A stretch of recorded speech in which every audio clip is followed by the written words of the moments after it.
बाल देखो पीछे कितने। बाज़ लोग कहते हैं कि अहमदी अच्छे हैं, लेकिन हम मज़हब के चक्कर में नहीं पड़ते।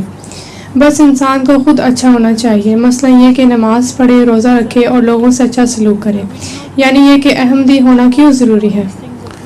इसलिए कि हज़रत रसूल करीम सल्लल्लाहु अलैहि वसल्लम ने पेशगोई फरमाई थी कि महदी पैदा होगा, और महदी के निशानात जो थे वो भी पूरे हो गए।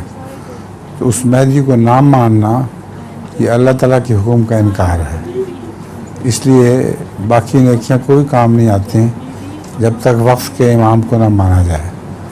हज़रत मसीह मौऊद अलैहिस्सलाम को मानना इसलिए भी ज़रूरी है कि हज़रत सल्लल्लाहु अलैहि वसल्लम ने फरमाया कि जब महदी ज़ाहिर हो तो तुम्हें बर्फ़ के पहाड़ पर घुटनों के बल भी जाना पड़े तो जाओ, उसको मेरा सलाम कहना।